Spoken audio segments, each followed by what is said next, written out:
Hey, what the fuck was that? Hello, welcome to the No Agency podcast. Um, Today we got something interesting here. We got Professor Edward Dutton, the Jolly Heretic. His video here: Why are 25% of students suddenly LGBT? Which is a terrific question. I have seen the first like 7 minutes of this video, and I fully agree with it. I wanted to watch it because I think the facts he brings up are very interesting. So it's a good video. It's a good video. You should go watch it. I'm not gonna watch the whole thing here. You should go watch it yourself. But I wanted to remark on one thing I did have to take issue with, and it's a common problem I have, which is the conflation of liberal and leftist. Um, and I realize that I'm making a an idiosyncratic point here that even if my definition is accepted, it's really about the vernacular. And I know what this guy means when he says left wing. That's because he characterizes this as a left wing issue. So I know what he means when he says that it's a left wing. He's saying, these people who are obsessed with identity politics, you know, supporters of the Biden administration. I don't know. You know who he's talking about, I guess. I don't know how else to describe them. It's the people on Twitter. Everybody knows who I'm talking about. So um, he's describing this class of people, which is it's most of the Democratic base, I'd say, maybe all the base. In fact, I'd say it is the Democrat base, and a large portion of them are these unreasonable LGBT types. Now, the point that he makes here is this is a social contagion. Basically, I don't know if he says the words ever. He probably does, but this is a social contagion. This means that it's an idea that spreads. And this is not anybody's doing. This is an unconscious thing that human beings share this ability to be influenced by ideas. Okay, it's part of the way we're wired. An idea can influence who you are, whether you accept it or reject it. It defines your relation to the society around you. So that is a fact, whether you like it or not. When you hear an idea, and an idea such as LGBT, you immediately form a relation to that idea from society's point of view, right? You have to have a relation to it, whether you want to or not. It doesn't matter. It's not your choice. You can choose to accept it. You can choose to reject it. You could choose to be indifferent. But even if you are choose to be indifferent, there are going to be people who insist that that is a point of view, and they'll try to argue with you. They'll say that you being indifferent is a tacit acceptance of the status quo, and actually, that's not a completely inaccurate argument.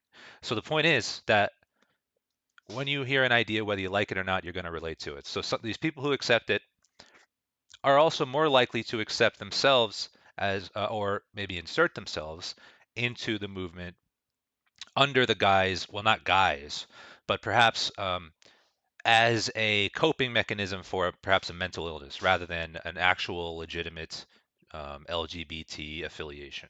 And I realize that to a lot of people, you're saying, well, how can you be sure? You're splitting hairs here. Who do you know for sure is faking it? Well, I don't really know that anybody is faking it. And I think I don't know if he makes this point, but I'm going to say the point here. I don't know that anybody's faking it. Okay. Um, anyway, I'm going to go ahead and let him talk. I realize I ranted for a long time here. So let me let him say it, and then I'll probably comment at some point further down the line, and also talk more about my main point, which is really the left liberal dichotomy. So here we go. Now, this was inspired by a very interesting study that has recently been published called Born This Way: The Rise of I always forget to turn the speed down. All right, here we go again. LGBT as a Social and Political Identity by Eric Kaufman. The data is startling at first until you think about it, and then it makes a great deal of sense. Basically, as I've discussed before on this channel, people being left wing correlates with being very, very mentally ill, being very, very strong in the personality trait known as neuroticism.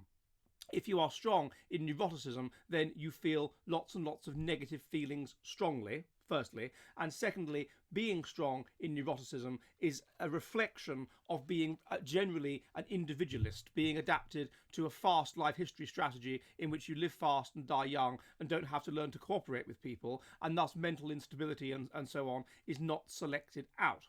And so people that are individualists, of course, they are selfish and they want to attain power. They're not interested in cooperating for the greater good of the group. Therefore, individualists will be constantly wanting to strive for power, strive for control, and so on. And they will be obsessed with equality and harm avoidance, because equality will bring people down so that they have proportionately more, and harm avoidance means that they don't have to suffer harm for the good of the group. So for these reasons, then, neuroticism is these are of course left-wing ideas. People that are left-wing are obsessed with equality and harm avoidance. So for these reasons, neuroticism is associated with being left-wing. Neuroticism, it means you're high in things like jealousy and resentment. These are some of the negative feelings involved. If you're high in these things, then of course you will this resentment will mean that you will want a more equal society, and so on, because you will want proportionately more. I did want to remark one thing here on this, his analysis of what causes this, what drives the liberal, agenda, I suppose, if you will. And I do agree, obviously, the liberal, and I'm going to say liberal, and whenever I say liberal, you have to understand that I'm saying the same thing as him, but I mean the same thing as left wing. So when I say liberal, he's referring to left wing. We're saying the same thing.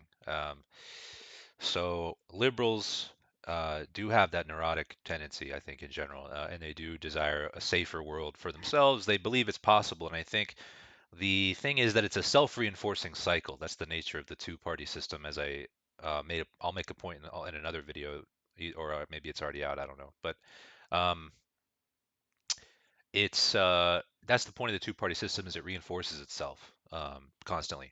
So yes, of course, the liberals have the neurotic tendency, but that neurotic tendency is made worse by the reinforcement of the Democrat establishment, which sells them the narrative that it's possible. They're believing that this safe, better world is really possible. I think that most liberals truly believe this, just like most conservatives, let's say Trump conservatives, truly believe that Trump is like this truth-telling guy who really just says it to power, and like that's why everybody hates him. Like, because they really truly think that this is the narrative they've bought. Okay, they purchased that narrative. I think liberals do the same thing. I think a lot of liberals truly, honestly believe that if they support these policies, then if they just vote for them, right? If you just vote for the Democrats, the world will be a better place. They buy it, and or I think there is a more cynical brand of Democrat now, and I think you're seeing more often, which is like, well, I know the Democrats suck, but I mean, can you see the Republicans are? Oh my God, they're so much worse, right? Like that's a new brand of Democrat that that the Democrats, this is what they've fallen into, right? I mean, the Democratic Party is in such a mess that that's really a huge part of their voter base, is a lot of people who are just like, I mean, I know I hate this candidate, I hate Joe Biden, but there's no way I can't let Trump win again. So they fucking feel like they have to, right? This is a lot of Democratic voters, a huge portion of them. So my point that I'm making is that the his connection immediately from, you're neurotic and therefore you're all these other things, you're weak, you're an individualist, you're always going to seek power at the expense of other people. See, that's too much to say about that problem, because it's very clearly the idea being an infectious idea that reinforces itself within your brain. Okay, this is not something you can just get away from easily. This is a conscious effort to miseducate and mislead people, okay, in order to harvest their votes and their bodies, right? That's what capitalism is there for. It's what it does.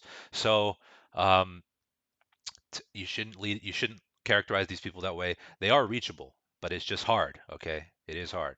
So I wanted to remark on that. I think he's being a little hysterical, to be honest with you, the way he characterizes liberals as these really neurotic, almost comically frail people. Like, I mean, they exist, those people exist, but I don't think that it's every liberal. I don't think it's even a large majority of them. I just think that They're most of them are just being fed this narrative.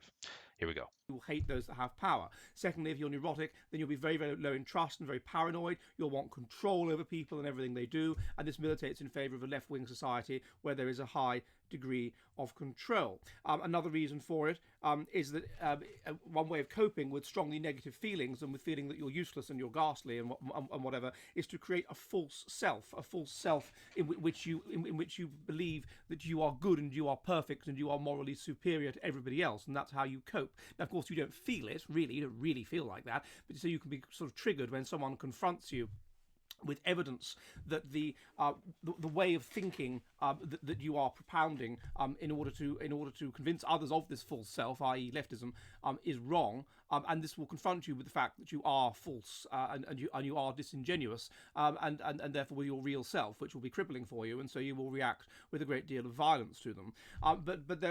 So therefore, people that are left wing, it has been shown, are high in narcissism, because that's what narcissism involves: creating a false, perfect self, certainly vulnerable narcissism. So, for all these reasons, you can see why and also being left wing, because it's individualist, involves identifying with groups that are other than your family and your immediate genetic interests. Identifying with outsiders and collaborating with outsiders, of course, allows you to attain individual power. And it's been shown that people that are left wing, therefore, are high in neuroticism, but also low in agreeableness, that is cooperativeness, group-oriented values, and low in conscientiousness, that is impulse control and rule following. So we can see why there is a relationship between being left wing and being mentally ill, but there is in turn a relationship between left wing and being LGBT, and I want to look at this and why this is the case. Now, of course, Okay, one other point here I want to make. As far as the neuroticism goes, I do, and obviously there is a correlation between being mentally ill and being left wing. I accept that. Liberal, left wing, right? Liberal in this case. Uh, and I'm going to tell you what I chalk that up to again is that the the the liberal ideology is one of victimhood. Okay. This is again self-reinforcing. Once you feel like a victim, you see victimhood everywhere. You see yourself under attack always, or you see others under attack always, because you're prone to these feelings of victimhood. Now, if you're not sold the narrative of victimhood, or if you somehow reject it, if you're capable of I know, eventually rejecting it somehow, then it's easy to see the truth. But a lot of people aren't capable of that. That doesn't make them mentally ill. That makes the society that they operate in. It means that it's operating counter to their ability to cope with it rationally, basically. But that is correctable. Okay, a lot of people who are I'm going to make this point here. A lot of people who are classified as mentally ill are probably fine if the society they lived in was better, basically, is what I'm trying to say. If these people were in a better society, one that didn't have corrupted media, two-party quote unquote democracy, capitalist democracy, where these ideologies are necessary to preserve. I mean, it's a self-reinforcing system. That's the most simple way I can put it. The self-reinforcing system, and that's what capitalism does. It corrupts people's minds in order to keep the ship afloat. Now, people who are classified as mentally ill, I think that that's I think that that's a mischaracterization. I don't agree with it, and I think that it's to write people off like that is disingenuous, and I also think that it betrays a lack of willingness to admit that you yourself could fall victim to a thought, an idea that takes over your brain like that. It's because it's absolutely possible. You don't have as much agency as you think you do. These ideas that cross your mind, as I said earlier, you must form a relationship to them whether you like it or not. That's not a choice you make. That's something that you're gonna do. You may not know what the outcome of the choice is going to be. It doesn't mean that you're not going to make a choice, and it doesn't mean that the choice you're going to make is one that isn't predictable by others, basically. So let's keep this going. Just wanted to say that. According to Born This Way, among those under in general, about 2 to 4% of the population identify as LGBT. Among those under the age of 30 in America, it is 20% of the population. In the UK, between those aged 16 and 24, it is 7.6% of the population, and that's the low end. But the very fact that there is this disparity is telling you that there's something social going on. This isn't. This is. It's also very quick. This isn't some sort of genetic change. The largest identity among LGBT is bisexual, and this was particularly the case for women. Now, this is interesting because women are more bisexual than men. It's been found that the heritability of sexuality is about zero point 0.4 in men and about zero point 0.2 in women. So the environmental component is much higher in women. And this is because it's been argued in prehistory, women are evolved to live in basically harems. And so when they are lowered down the harem because a new, fitter wife comes along, then they tend to bond strongly with other women who will allo parent their children for them, and these relationships can often become sexual in nature to create a stronger bond. So bisexual, particularly among women. However, there is a clear disparity between sexual behaviour and sexual identification. So according to the research, currently 96% of people claim they've only had a heterosexual relationship. So 4% claim. I'm not sure I buy that explanation about the bisexual women either. Um, as far as the harems, no, I don't. That doesn't seem. I don't believe that. I think people. I think it's quite obvious that the male female pairing is quite symbiotic. I think that it's. I think that certain high status males will definitely have a harem, definitely have harems, and certain very low status males will never have sex ever, obviously, never pass on their genes. But and that most females probably have a much better chance of passing on their if they reach maturity and then really put any kind of effort into it, they'll probably be able to pass on their genes, right? Assuming they're capable of it. Um, so men have a harder time, and that makes sense because you would want the fittest, best leaders of men to produce the most. As a species, that makes the most sense. And is since women are only capable of producing one offspring every 9 months, at best, uh, then they should really be the gatekeepers of who gets to do that. It makes the most sense for them to be choosing. So I think that that being said, the majority of men are going to fall into an average territory where they're really only going to be able to get one woman and support one or two or three children, a small-ish family. And I think that that's basically always been true. In fact, going back to if you just imagining trying to support a bunch of kids as hunter-gatherers would be difficult. I mean, of course, that's where my ideas about communism come from as well. But we can talk about that later. So, liberal left wing, I think he's still going on about that. I'm eventually going to break that down. I want to let him finish these stats because this is really important. I was really blown away by these stats he's quoting, the amount of young people who Zoomers, if you will, who are identifying as this LGBT. I mean, I was fully convinced already that it was a social contagion, but these numbers really hammer it home, and I think it's important that I let him read those. So here we go again. That this is in the 1990s, 4% claimed that they'd had homosexual relationships of any kind. Now this is 92%. So the change has not been substantial, and this is driven mainly by women engaging in sexual experimentation and so on, which they wouldn't previously have done because it was more socially unacceptable to do so. The relationship, however, between behaviour and identity started to diverge in about 2008. So, since 2008 and 2021, there has been an 11% increase in identifying as LGBT, and it is particularly strong among those under the age of 30. Now, the big predictor of doing this, is of identifying in this way, is political. It is being liberal. It is being left wing. To the extent that we can talk about an LGBT liberal factor. And this also seems to cross over with neuroticism, with being mentally unstable, with social anxiety, all of that sort of thing. So, among people that are very liberal, 33% of people between 2016 and 2021, 33% of people identified as LGBT. Among It's 50% among certain kinds of students that identify as LGBT. 50% of certain kinds of 25% of students in America identify as LGBT, but it is 50% of students in sort of woke sort of subjects and sort of left wing sort of subjects.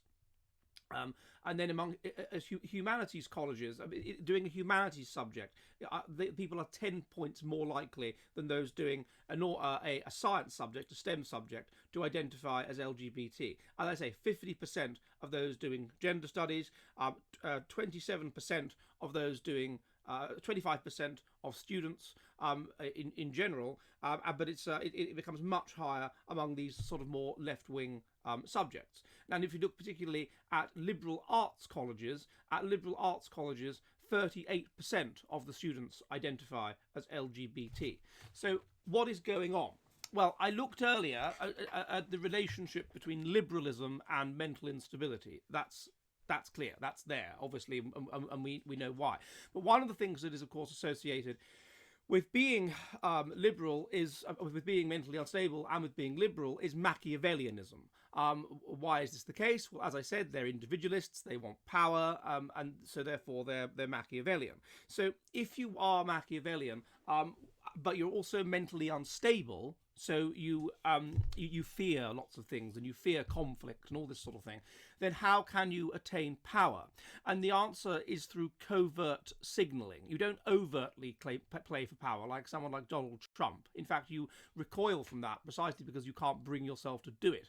You covertly do it. You signal. You virtue signal. That's one way, and that's been found to be associated with narcissism and Machiavellianism.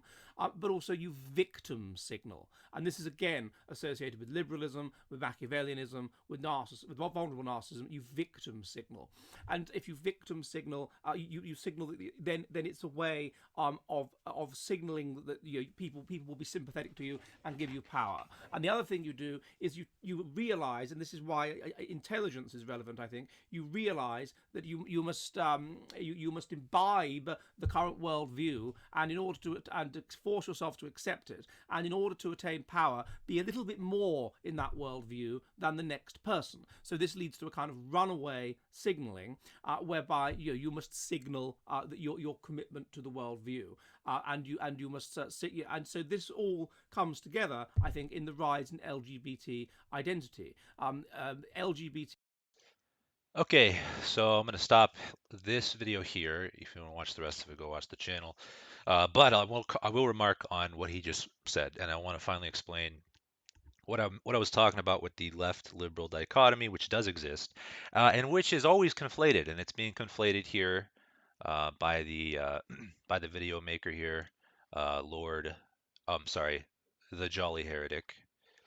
Um, and here's the point about the left wing position. Well, first I want to make the point about where the word even comes from. Left wing and right wing refers to, I don't know, the French Parliament, I think, in like the 18th or 19th century or something, where the people who were like akin to what like Republicans used to be, like you know how Republicans like in the days of Lincoln were like, you know, they were the ones that were like supposed to be for the every guy, you know, for the every man, freeing the slaves and whatnot. And their Democrats were the party of the wealthy slave owners, right? So back in those times, the French Parliament, the equivalent of the Republicans, were left wingers. They sat on the left wing. So those were people who were like sometimes associated with like leftist positions, right? Like economically, I mean, so this is referring to the opposition to capitalism, right, in general, which doesn't exist in today's political landscape. I want to make that clear. So that was the original meaning of left wing, was opposition and potentially opposition to capitalism, right? At least, and by opposition, I don't mean I support socialist policies. I mean a belief that capitalism should end. We should do something to bring that about, right? There should be a revolution of the people, or somehow the people should take control of the government, and the only disagreement really is on how to do that, you know. And there's some people who question whether we should do that, but those people probably aren't in the government, right? So anyway, the people who are in the government are people who believe that this should be changed fundamentally. Again, I want to make it clear that that does not exist in today's political landscape. If you believe it does, you're delusional. If you believe it does, you are delusional. You have bought into the conservative narrative that Democrats like Joe Biden, Kamala Harris, AOC, the squad, these people are socialist, Marxists, left wingers.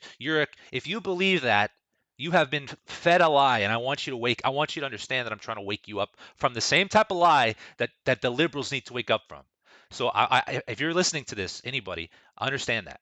That is the same exact type of lie. These people are not socialists by any stretch of the imagination, and you want to know why? Because they do not oppose capitalism. Whatever your opinion on whether or not somebody should oppose capitalism, I don't care what you believe on that, okay? It doesn't matter.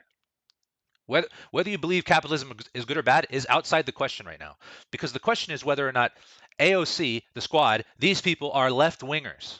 That's the question, and the answer is no, they're not. They do not oppose capitalism fundamentally. They believe that we should reform capitalism. We should just leave capitalism, but we should just change it a little bit, fix it, quote unquote, put a band-aid over it, and then it'll work better. That's what they think. That's their opinion, okay? And I think it's as stupid as you think it is. I also think it's stupid. And I think it's a stupid idea for different reasons. You and I might disagree on why. I don't know what this guy thinks. I'm sorry. I'm not necessarily arguing with him. I don't really know anything about this guy's politics in particular. He does seem like he has a conservative slant a little bit, like that sort of conspiratorial mindset a little bit. But I could be completely wrong, and I don't know. I'm just calling it like I see it. This is the first time I've ever seen a video from this guy, and I did like his video, and I'm not criticizing him. I'm just arguing about this one point. So, anyway, um, so to make it clear, liberal left wing is two different things.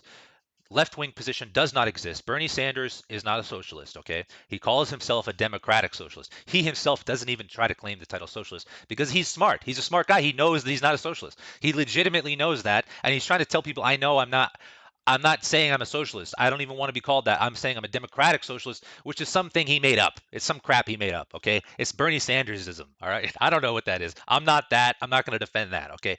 That's what he calls himself, all right? Anyway, so there's no socialists, there's no left wingers in American politics today. The movement has been dead for decades. Let me tell you, there's nothing to be afraid of. The movement has been dead for decades. There is no opposition to capitalism with any meaningful momentum existing in today's political landscape. There is not, and I don't believe there can be. I don't. If you want my opinion, I don't think there can be. So I hold the leftist economic position in as much as, let me tell you that.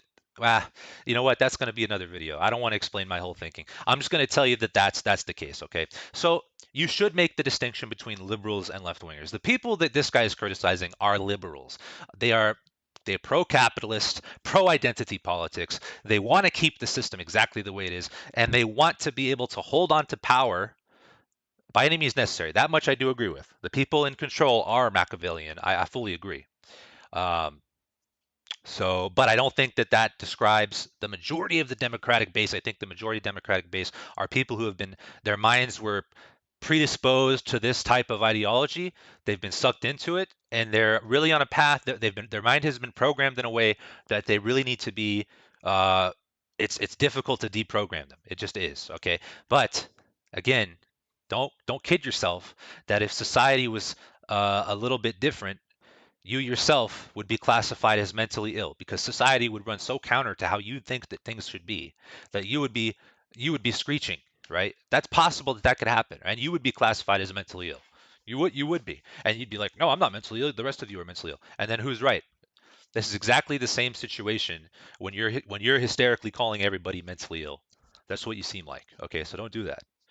Not everybody is. Not everybody's Machiavellian. If you really think it's possible that 50% of the population is Machiavellian, give me a break. There's no way humanity could have evolved with that type of ratio where 50% of people, and I know what this guy means by Machiavellian, by the way, which isn't, I don't think, I'm not going to assign that to the real Machiavellian because, I mean, if you know anything about actual the writing, the actual Prince Machiavelli, it, it was about how to hold on to power, basically.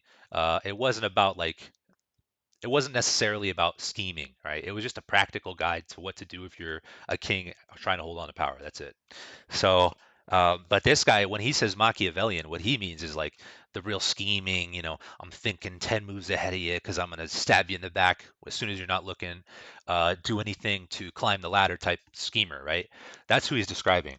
And those types of people are few and far between. They do exist, and in a capitalist system, they are rewarded. So the types of people who he's talking about are the leaders of this. Like, yes, so that's where I fully agree. The Joe Bidens of the world, the Kamala Harrises of the world, these people are sociopaths. I don't believe a word that comes out of their mouth, dude. These people are machines. Barack Obama is the scariest example. Barack Obama is a god level politician, dude. The guy has charisma oozing out of his pores. I mean, the guy is magnetic. You can't look away from him. When he talks, everybody wants to listen.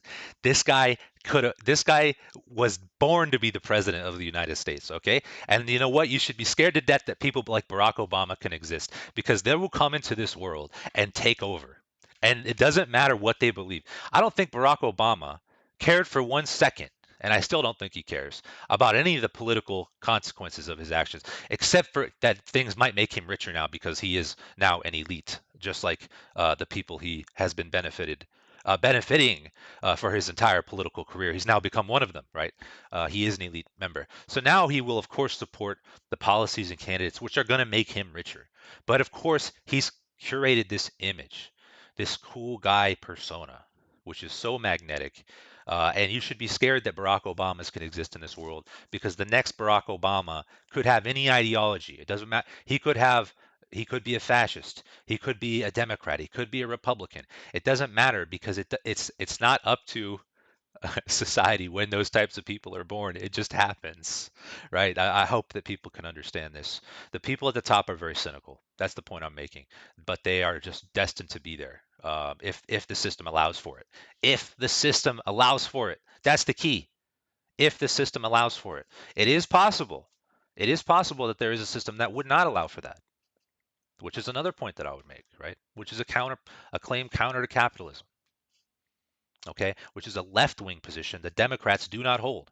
Again, I'm just illustrating that there are a number of left-wing positions, economic positions, sociological positions, which are directly opposed to liberalism and conservatism. They are not the same. Do not conflate liberals and leftists. If you watch this whole video, I hope you understand what I'm trying to point out. Liberals and leftists are not the same thing.